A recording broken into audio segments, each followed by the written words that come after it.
The first sign was not sound, but shadow. People looked up from streets and windows as the skies darkened in the middle of the day. At first they thought it was a storm, clouds rolling in faster than nature could allow.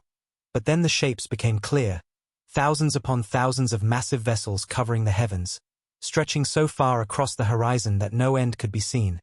9,900 warships drifting above Earth like predators circling helpless prey. Silence fell on cities as millions of eyes stared upward, some in awe, most in fear. Children pointed with trembling hands. Adults froze with their mouths half open. Even animals sensed it, barking, howling, and fleeing into the shadows. Governments scrambled in panic, command centers lit with red alarms, leaders shouting orders, phones ringing endlessly, generals staring at monitors that could not capture the scale of what hovered above them. This was no scout fleet, no warning strike. This was conquest. The aliens had come not to test, but to take 9,900 ships, more than any human military had ever faced in history. It was an armada built to erase, not to threaten. In the bunkers and halls of power the question burned in every mind: how long could Earth survive? Not whether it could win, but how long before it fell. On the ground people tried to move, highways filled instantly as cars jammed together, trains overloaded, airports useless with the skies filled by shadows. Panic spread through crowds as rumors grew. Some said the aliens would destroy the world in minutes. Others said they had come to enslave humanity. But none doubted why they were here. The scale of their fleet left no doubt. The Earth was their target. In every city church bells rang, not for worship but as warnings. In villages far from the centers of power farmers dropped their tools and watched the heavens. And in every heart the same fear grew. This was the end. The alien commanders observed from their massive flagships, their voices sharp, their tones confident. Their species had crushed countless worlds before. None had resisted such force. They expected Earth to surrender quickly, to raise white flags, to beg for mercy. Yet what met them was silence, no surrender, no message, no plea for peace. The planet simply waited, and that silence unsettled them more than any weapon could. They wondered if humanity was frozen in fear or if something darker waited beneath that quiet.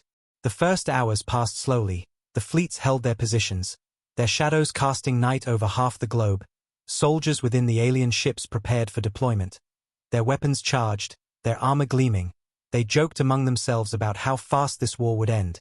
But beneath their laughter was an edge of unease. The humans were not running, they were watching. The screens inside the alien command centers showed billions of faces staring upward, not fleeing in all directions, not collapsing completely, but waiting. And in those faces the alien commanders saw something they did not like. The calm of prey that had teeth hidden beneath its silence.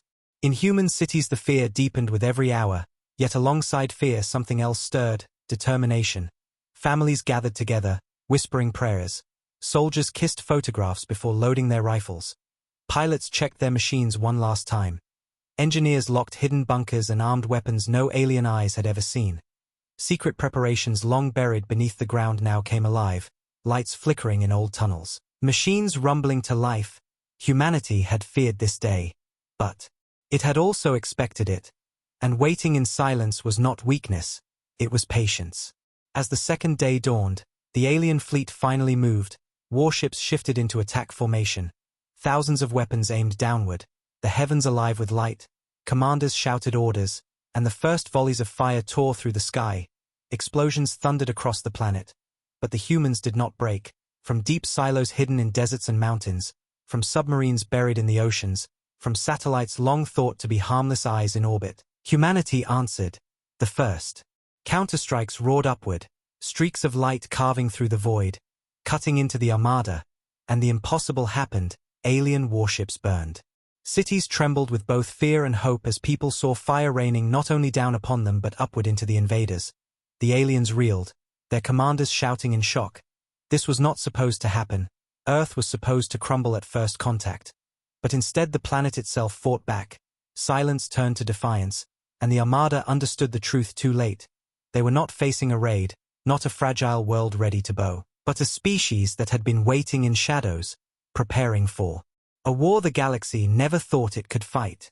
The world watched as the skies lit with fire, screams of fear mixing with cries of hope. The hook had been set. The question no longer how long before Earth fell. But how long before the invaders realized they had stepped into a trap? The armada had come to conquer. But before the first battle was finished, whispers spread among them. Whispers that chilled even the most hardened soldier. Humanity would not fall, and many of them would not live to tell the tale. The alien fleet stretched across the sky like an endless wall of steel, 9,900 warships forming a black ceiling that turned daylight into dusk. Their weapons glowed faintly. Their engines burned with cold light. Every city, every town, every village on Earth could see them. But still, no surrender came, no desperate message of peace, no broken plea for mercy. Earth was silent. And that silence began to gnaw at the invaders, for they had seen many worlds before, and always the first response was chaos. Leaders scrambling to negotiate, civilians crying, armies breaking before the first strike. But here, humanity waited. Inside the alien command ships, officers whispered uneasily, their commanders pacing with narrowed eyes. They had expected panic, yet their senses showed something else. Cities tightening into lockdowns, power grids shifting, underground structures flickering to life, movements too organized, too deliberate to be fear. One commander hissed, "They are not frozen. They are preparing," but his superior silenced him, insisting the humans were simply too afraid to respond. Yet even as he spoke, his eyes betrayed doubt. On the ground, humanity's silence was not emptiness, it was discipline. In bunkers hidden deep beneath mountains, generals stood around glowing tables, watching the fleet above with calm eyes. Orders moved through hidden networks, encrypted and silent, no open broadcasts, no chatter for the enemy to intercept. Civilians were moved quietly into shelters, not with chaos, but with grim determination. Soldiers stood at checkpoints with rifles ready, their voices low, their faces set. Pilots strapped into cockpits, engines humming quietly in underground hangars. They waited for the signal that had not yet come.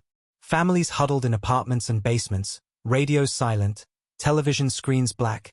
They whispered to each other in the darkness. Some clung to faith, others clung to each other. All of them looked upward through cracks in windows and rooftops, their hearts trembling at the sight of the massive fleet blotting out the stars. Still, no one begged, no one screamed for mercy. They knew this was bigger than fear. This was survival, and survival required patience. The aliens grew restless.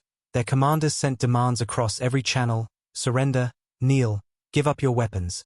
Their voices carried in dozens of languages, promises of mercy mixed with threats of fire. But humanity answered with silence. No leader appeared on the screens, no council begged for terms. Every demand met the same void. The silence felt heavier with each passing hour. One alien officer muttered, "Why do they not answer?" Another replied in a whisper, "Because they want us to strike first." The words unsettled the bridge crew, though no one dared admit it aloud.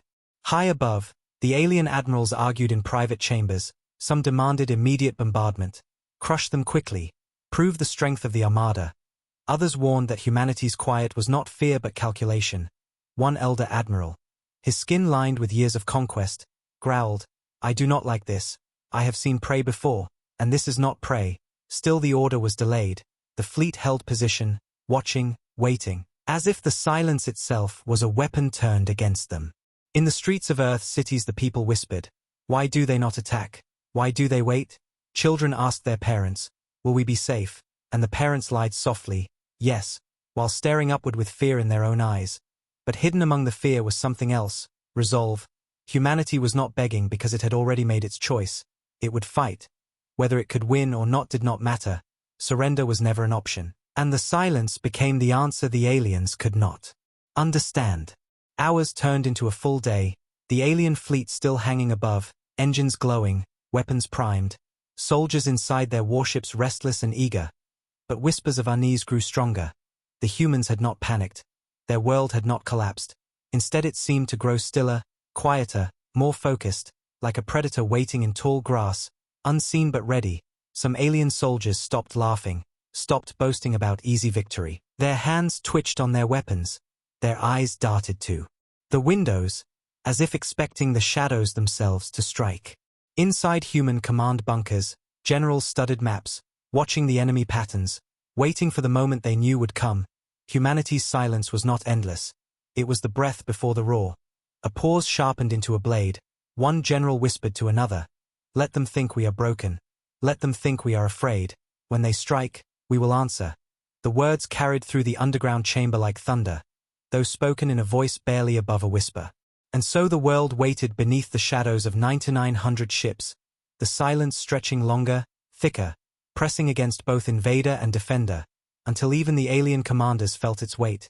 One of them finally hissed into the quiet. This is not the silence of prey. This is the silence of hunters. But before anyone could reply, alarms blared across the alien fleet. Earth was moving, not with words, not with pleas, but with something else entirely, and the silence broke. Yet in those final moments before the first shots were fired, every alien officer, every soldier, every commander aboard the vast armada felt the same cold thought in their hearts. This planet is not what we believed. This enemy is not what we imagined, and perhaps, this silence will be remembered as the first sign of their doom. The silence finally broke with fire. For 2 days the alien armada had hovered above Earth, 9,900 warships blotting out the stars, their weapons glowing faintly, their commanders impatient and restless. They had expected surrender, they had expected chaos, but instead they had been met with silence. Now, convinced that silence meant fear, the order was given. Across the vast fleet, thousands of cannons lit at once, their beams slicing through the clouds and slamming into the ground. Cities trembled under the bombardment, the air shaking with thunder, glass shattering in towers, streets ripping apart as fire rained from the heavens. The invaders roared with confidence, their soldiers cheering inside steel halls, believing the conquest had already begun. But Earth did not fall. The first minutes were chaos, but then, from deserts, mountains, oceans, and skies, humanity answered. Silos hidden beneath miles of rock opened, massive missiles roaring upward like spears of fire. Submarines buried in the deep oceans surfaced in silence and unleashed their payloads. Satellites disguised as harmless machines revealed themselves as weapons, lances of light cutting across the void. The sky erupted with counterstrikes so sudden, so fierce, that entire alien squadrons vanished before they realized what was happening. Alien commanders shouted in disbelief, their screens flashing red as ships blinked out one after another. Impossible! One admiral cried, his voice cracking. This planet has no fleets. But the truth glared at them from the burning wreckage of their ships. Earth had fleets, hidden in shadows, silent for years, waiting for this very moment. In the streets of Earth's cities, civilians looked upward as streaks of light ripped through the sky, alien warships bursting into fire, falling in broken pieces across the horizon. Fear turned into gasps of awe, then into shouts of hope. Soldiers on the ground cheered as alien formations split apart, their careful lines thrown into confusion. The silence that had weighed so heavy before now revealed its purpose. Humanity had been waiting, not cowering. Alien soldiers inside their carriers grew uneasy. They had mocked the humans, laughed at their fragility, but now fear gnawed at their hearts. If a world so small could unleash such destruction in the first strike, what else was hidden beneath its surface? Some ships tried to pull back into safer formation, but the humans did not give them time. Fighter jets screamed up from hidden bases, swarming around the massive ships like wasps around giants. Alone, they were nothing, but together they tore into weak points, crippling engines and detonating fuel lines. The Armada had never fought an enemy like this, one that struck from every direction at once, one that fought as if every breath was its last. Inside a hidden mountain bunker, human commanders watched the battle unfold on screens glowing with red and green. They spoke in calm, steady voices, giving orders with precision. Target the flanks. Break their supply carriers first. Force them to scatter. Their strategy was not of glory, but of survival. They knew the enemy outnumbered them beyond reason, but numbers meant nothing if the enemy could not organize. And slowly, surely, the vast alien armada began to fracture. In orbit, an alien flagship shook as human missiles slammed into its side, ripping through decks and tearing out engines. Soldiers screamed inside the halls, alarms blared, and the admiral gripped the rail of his command station with trembling hands. "This is not possible," he whispered, staring at the burning wreckage outside his window. "This is not prey. This is war." His words carried through the crew like ice, chilling even the most hardened veterans. On Earth's surface the fight was no less brutal. Alien dropships tried to land, but many were destroyed before they touched the ground. Those that broke through found no easy conquest. Streets were barricaded, rooftops bristling with weapons, civilians fighting alongside soldiers. Forests and mountains became traps, mines hidden beneath the soil tearing apart landing parties. Rivers and oceans boiled with detonations as submarines dragged enemy craft beneath the waves. Humanity's fury was everywhere, and for every strike that landed against them, 10 more answered back. One alien commander watched in horror as his fleet dwindled, ships burning one after another. He slammed his fist against the console, shouting, "This was supposed to be simple." But even as his anger burned, his fear was stronger. Because the truth had become clear, the humans had been ready. They had known this day would come. As night fell across the earth, the skies glowed with fire, not from alien bombardments but from their burning ships falling like meteors. The Armada had unleashed its power, but in doing so it had revealed its weakness. Humanity had not been silent in fear, but in preparation. Their first strike was not hesitation. It was a trap, sprung with deadly precision. In bunkers, on battlefields, in ruined streets, humanity rose together with one thought burning in every mind. We will not surrender. We will not fall. If they want our world, they will pay for it in blood and fire. Above, alien survivors stared at their burning fleet, their confidence shattered, their fear growing with every moment. They had come to crush a weak species, but they had awakened something else entirely. And in the silence that followed the chaos of the first strike, one truth became clear to every alien heart. They had underestimated Earth, and the price of that mistake had only begun to be paid. The first waves of alien soldiers descended through the burning skies, their drop ships cutting through clouds of smoke, engines screaming as they pushed toward Earth's surface. They expected scattered resistance, they expected humans to hide in terror. But what they found instead was something they had never trained for: cities turned into fortresses, streets choked with barricades, buildings bristling with hidden weapons, even the ruins of bombed neighborhoods alive with traps and fighters waiting in the shadows. The invaders had believed that conquering the surface would be swift, but the moment their boots hit the ground, the nightmare began. In the capital of one nation, the aliens pushed down wide streets, their heavy armor glowing under the light of burning towers, their weapons fired in precise bursts, but from the rooftops came the thunder of human rifles, small compared to alien cannons, yet aimed with ruthless precision. Soldiers fell one after another, confusion spreading through their ranks, grenades rolled under their vehicles, detonating in fire that lifted them into the air. Hidden tunnels opened beneath the streets. Humans striking from below, vanishing back into darkness before the invaders could regroup. Every step forward cost them blood. Forests were no safer. In one landing zone, squads of alien troops advanced cautiously, their scanners sweeping, but the forest itself fought back, mines hidden in roots, traps snapping from the branches, humans moving like ghosts through the trees, firing and fading before the aliens could even see their faces. The invaders cursed and roared, unleashing fire into the woods, but fire only revealed more movement, more shadows, more hunters waiting in silence, the soldiers who had crushed. Countless worlds began to feel the cold touch of fear. Even the oceans betrayed them. Ships that tried to land near coasts were struck from beneath by human submarines, torpedoes ripping through their hulls, the waves swallowing wreckage as survivors screamed into black water. Alien commanders stared at their screens in disbelief. How could humans fight everywhere at once? How could every mountain, every forest, every ocean be turned into a weapon? They had studied Earth, measured its size, its armies, its weapons, but they had not measured its people. Civilians who should have been helpless fought with the same fury as soldiers. In small towns, farmers armed with hunting rifles held off squads of armored troops until reinforcements arrived. In villages, families threw Molotov fire into alien patrols, their flames clinging to armor and forcing the invaders to retreat. Even children carried messages through the ruins, guiding soldiers to ambush points. The aliens realized with horror that the entire planet was against them. Not just armies, not just governments, but every beating heart.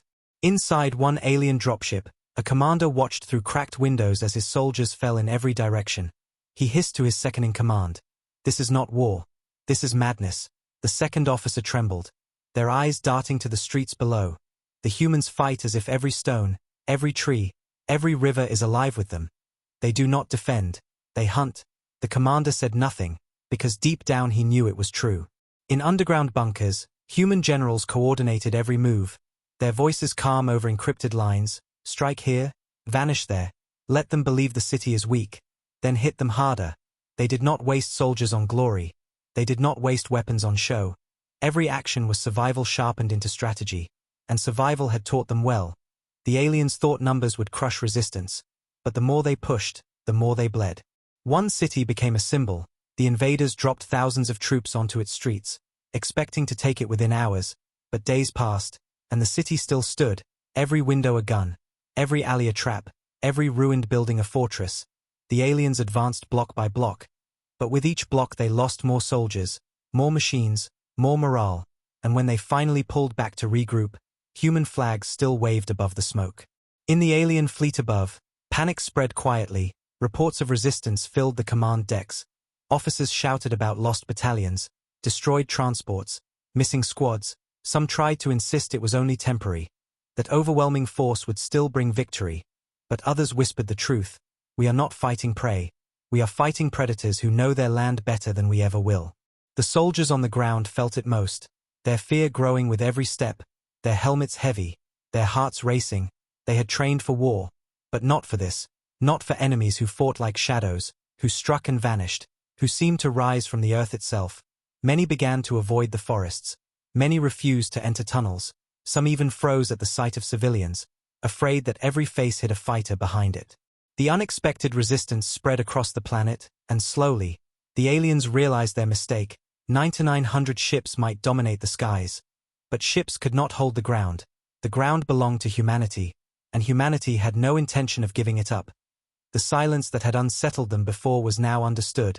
Earth had been waiting for this moment, and when the invaders came, they did not meet fear, they met fire.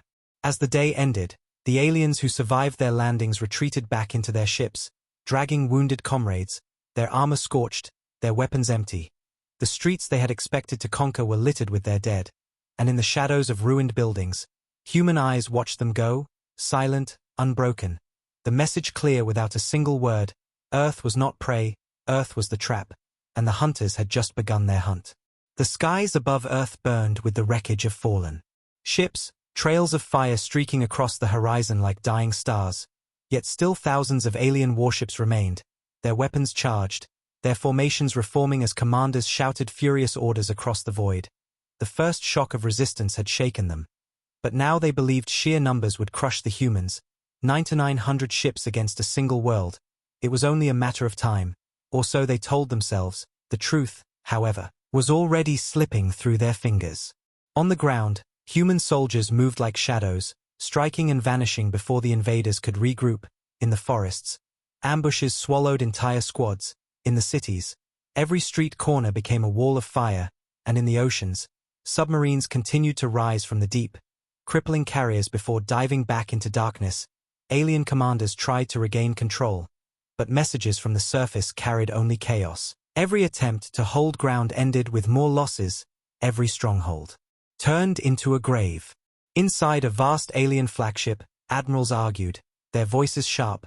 Some demanded the planet's total annihilation. Burn it until nothing lived. Others warned that humanity's resistance was too dangerous to ignore, that even destruction would not guarantee safety. One admiral, older than the rest, whispered the words none wanted to hear. They knew we were coming. His fellow officers turned toward him in shock, but his eyes were steady. They were ready. They have been ready for this war longer than we have. The truth of his words played out across the skies, as human satellites came alive, hidden for decades, their signals cloaked, their positions invisible.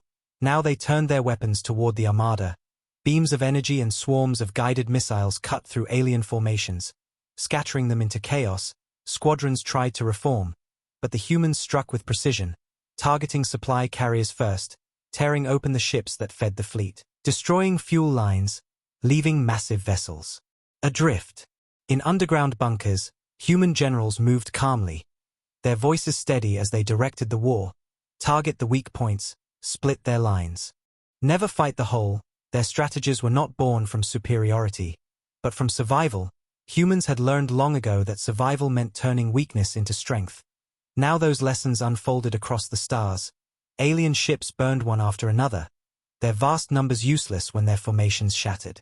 On the ground, alien soldiers began to feel the shift, their commanders shouting at them to advance. But their steps slowed, their eyes darting nervously. The humans did not fight like prey. They fought like predators who knew the terrain better than anyone. Every abandoned building seemed alive, every shadow a trap, every silence a blade. Squads entered streets only to vanish in fire, and survivors returned shaking, their voices trembling. They knew where we would be. They knew before we arrived. Civilians across Earth felt the same shift. In the first days they had hidden in fear, whispering in darkness. But now they began to whisper something else: hope. They watched the skies as alien ships fell, watched soldiers fight in streets and forests and oceans, and for the first time, they believed the impossible. Humanity could stand against the Armada. The world that should have been crushed was rising, stronger with every battle. Inside the alien fleet, panic spread quietly, officers avoiding each other's eyes, soldiers whispering when their commanders could not hear. One muttered, "This was not conquest. This was a trap." Another replied, "No, it is worse. It is a hunt." Their fear grew as reports continued to flood in: fuel shortages, broken supply lines, vanished squads, and above all, the unshakable truth: the humans were not weakening. They were growing stronger with every fight. The turning point came in orbit, when a human strike force, small compared to the vast fleet, tore into the alien flank with such precision that entire divisions were left drifting, engines burning, weapons silenced. The aliens reeled in confusion, unable to understand how so few could inflict such damage. But the humans knew the truth. They had studied the invaders, learned their weaknesses, prepared for years. The Armada had numbers, but humanity had patience, cunning, and the will to endure. At any cost. From orbit down to the streets, the pattern became clear. The aliens were no longer advancing. They were stalling, holding, retreating step by step. Every hour more ships burned. Every day more soldiers fell. In their arrogance they had believed 9,900 ships would mean certainty. But now those ships became their prison. Each one a target for the relentless strikes. Each one a reminder of their mistake. In the cities, human fighters raised their flags above ruined towers, their voices hoarse but strong, shouting to one another that Earth still stood. In bunkers, generals whispered to their aides, "This is not the end. This is the beginning." And in the alien fleet, the admirals fell silent, staring at the chaos unfolding on their screens, their faces pale, their voices gone. For the truth was clear: they had come to conquer a planet, but instead they had awoken a force that had been waiting. The battle that was supposed to be over in hours had become a war without end. The turning point had come, and it had come with fire. Earth would not fall, Earth would not break. And in that realization the aliens felt something colder than defeat. The first touch of fear, not of death, but of survival. For now they understood that surviving this war meant carrying its scars forever, and many of them would never live to carry them at all. The war in orbit reached a fever pitch, the skies above. Earth glowing with fire as wreckage drifted like burning stars. The alien armada that had once blotted out the heavens with 9,900 ships now looked fractured, gaps opening in its once perfect formation. Smoke trails marking the places where vessels had been torn apart. Inside the command decks of alien flagships, voices rose in panic. Officers shouted reports of failing supply lines, crippled engines, missing divisions. Their commanders screamed back with fury, but even fury could not hide the truth. The fleet was collapsing. Humanity's strikes grew sharper with every hour, their hidden fleets finally revealed. Sleek war machines built in silence now burst from the shadows, ships rising from undersea caverns, from lunar bases long dismissed as barren, from deep orbital docks cloaked in black. These vessels were not built for show, not designed for beauty. They were weapons of survival, hard steel armed with precision, striking with deadly calm. They did not fight for dominance. They fought to destroy. Alien squadrons tried to regroup, their massive cruisers rallying under desperate admirals. But the humans struck where it hurt most, slicing through communication relays, shattering carriers that carried fuel and food, targeting the backbone of the fleet instead of its claws. Alien ships found themselves stranded, their weapons useless, their power draining, and one by one they fell silent before being torn apart. What was once a wall of invincible firepower was now breaking into fragments. From Earth's surface, Billions watched the sky, seeing alien vessels burning in the atmosphere, their broken hulls crashing into oceans and deserts. Every fall was met with shouts of hope, every streak of fire a reminder that the invaders were not invincible. In underground bunkers, generals studied the shifting patterns, their voices calm, break their rhythm, never let them breathe, hit them where they think they are safe. Humanity was not chasing glory. They were dismantling the Armada piece by piece. On the alien ships, despair spread faster than fire. Soldiers who had once mocked the humans now whispered among themselves, their voices trembling. Some refused to leave their bunks, others gripped their weapons with shaking hands. Commanders barked orders, but their eyes betrayed the same fear. They had never faced prey that bit back, never faced a world that turned every weakness into strength, and the weight of their arrogance crushed them. One alien flagship, larger than a city, became a symbol of their fall. It had led the first bombardments with pride, its cannons tearing cities apart. But now human warships swarmed it, waves of missiles hammering its shields, fighters darting in and out like stinging wasps. The flagship shuddered under the assault, alarms screaming, decks flooding with fire. Its admiral stood frozen as the command deck cracked. His final words a whisper, "We thought they were weak," before his ship exploded into fragments that lit the orbit like a second sun. The collapse spread quickly, entire wings of the Armada cut off from command, drifting without orders, their formations breaking apart. Some tried to retreat, only to be hunted down, others fought desperately. But their strikes hit empty space. The humans moved with precision, never letting them strike back effectively. The aliens had relied on fear, but now fear belonged to them. They had brought overwhelming numbers, and still the humans cut them down. On the ground, resistance grew fiercer with every passing hour. Alien soldiers who had survived their landings now struggled to hold positions. Their supplies dwindling, their reinforcements vanishing. Every street battle cost them more lives. Every forest ambush left their squads broken. In one city, an alien unit tried to raise their banner in triumph, but moments later they were wiped out by hidden explosives. Human fighters stepping from the smoke to reclaim their streets. The message was clear: Earth would never bow. The fleet's collapse became undeniable when entire divisions fled, their commanders abandoning positions, their ships jumping into emergency retreat, leaving allies behind to burn. The chain of command shattered, admirals arguing with each other, some screaming for full bombardment, others demanding retreat. Their voices filled with panic. The humans exploited the chaos, hammering retreating squadrons, breaking apart their escape routes, making survival itself uncertain. In one alien war room, a council of admirals argued desperately, their claws tapping against consoles. One roared, "We must regroup and crush them." But another shouted back, "We are already broken. Can you not see? Every ship we lose weakens us more than them." They were silent for a moment, and then one whispered, "We came with 9,900 ships, and still it was not enough." The words hung heavy, carrying more fear than any explosion could. Above Earth, the void that had once been filled with order and strength now looked like a graveyard. Broken ships spinning in silence, burning wreckage drifting across the stars. Human vessels moved among them like hunters finishing wounded prey. Their presence calm, relentless, merciless. Humanity had no intention of letting the Armada escape untouched. Their strategy was simple: destroy until nothing remained that could threaten them again. As the battle dragged into the night, alien survivors felt a truth colder than death. They had not underestimated humanity. They had never understood them at all. They thought they were fighting fragile prey, but what they had faced was a force sharpened by survival itself. Now their fleet was collapsing, their voices filled with fear, their ships burning, their soldiers broken, and above all their confidence shattered forever. The galaxy would remember the sight, 9,900 warships descending on Earth like gods, and then scattering like frightened prey. The collapse of the greatest armada ever assembled, not by superior numbers, not by stronger weapons, but by the will of a species that refused to die, and in that collapse lay the beginning of a legend, the legend of Earth's defiance. The moment when invaders learned too late that survival itself was the sharpest weapon of all. The great armada that had once stretched across the sky was breaking apart.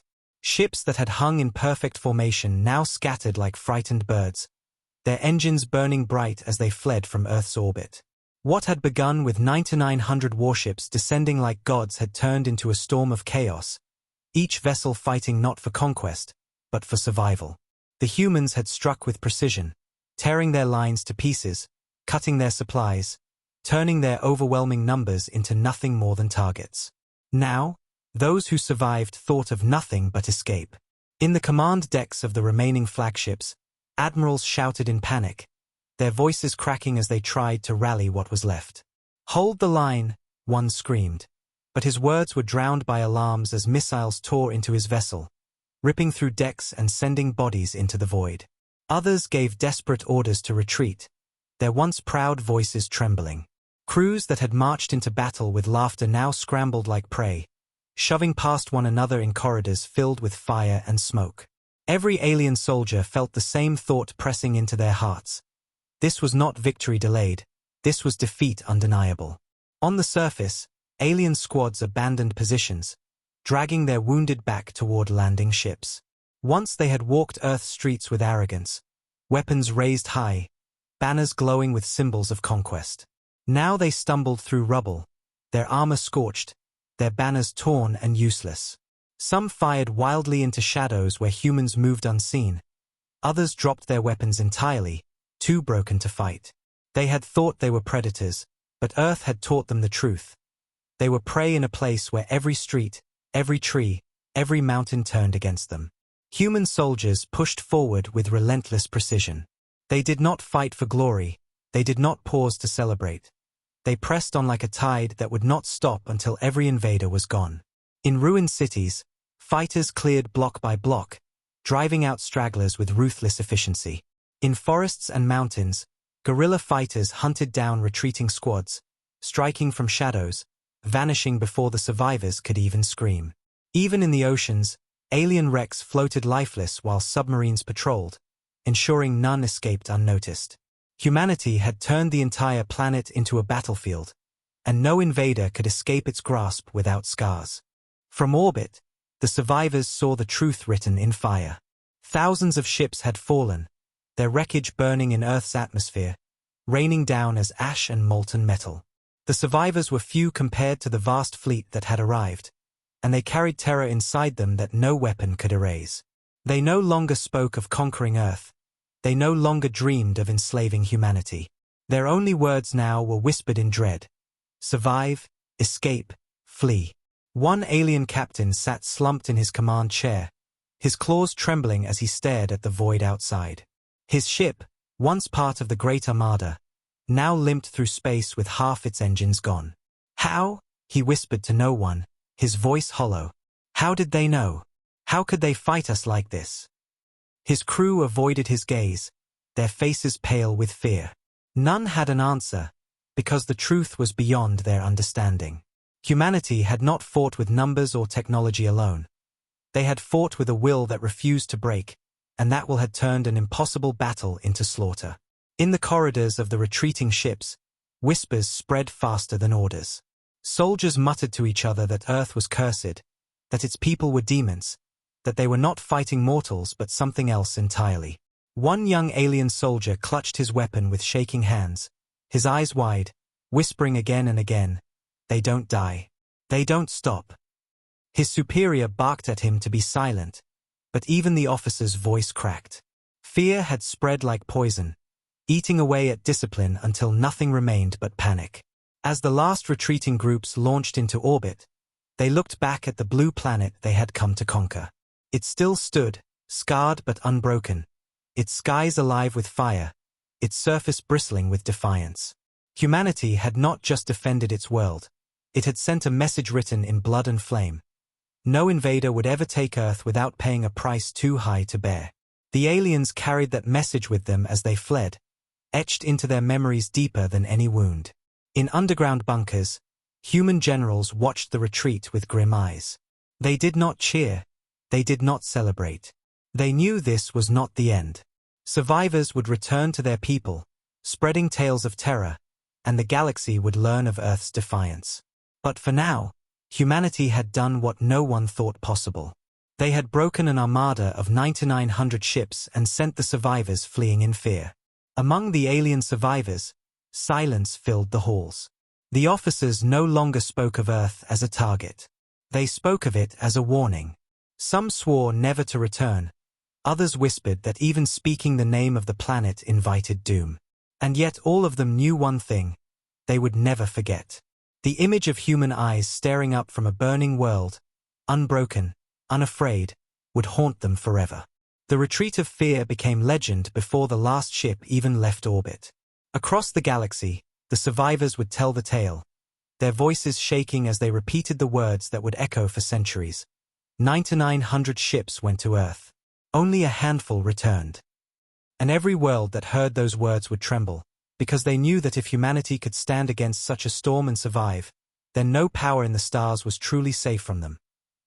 The last of the alien warships limped away from Earth, their hulls scarred, their crews broken, their formations shattered beyond repair. The once proud armada of 9,900 vessels had been reduced to a handful of survivors. Ships that fled not with triumph but with terror carved into their souls. The void behind them glowed with fire, fragments of their comrades drifting as burning wreckage, streaks of light still falling through Earth's atmosphere like a rain of judgment. The war they thought would end in hours had ended in shame, and the story of that shame was already beginning to spread. On the surface, humanity stood among the ruins, scarred but unbroken, cities smoldered, streets cracked, oceans carried wreckage. Yet the people of Earth rose from the dust with steady eyes. They had not surrendered, they had not broken, and in their survival they had done what no species had ever done before. They had turned back the greatest invasion force the galaxy had ever seen. In bunkers, generals looked across their maps, their voices low. We held. Their words were not of victory, but of endurance, for humanity had not fought to win glory. They had fought to survive, and survival itself had become their triumph. The survivors of the alien fleet carried the truth with them like a curse. When they reached their home systems, their reports shook entire governments. Admirals stood before their councils with trembling voices, their words spilling in disbelief. 9,900 ships, gone, only a few remain. Their leaders demanded explanations, demanded reasons. But the officers could only repeat the same thing again and again: Earth is death. Humanity cannot be conquered. Their stories spread faster than light, whispered in markets, in taverns, in schools, until even children on distant worlds spoke in hushed voices of the battle for Earth. For the first time in galactic history, fear spread not of an empire, not of a weapon, but of a people.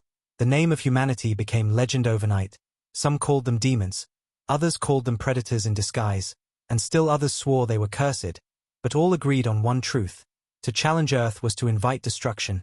Alien scholars who had studied countless wars struggled to understand, how could a fragile species do this? How could prey defeat 9,900 hunters?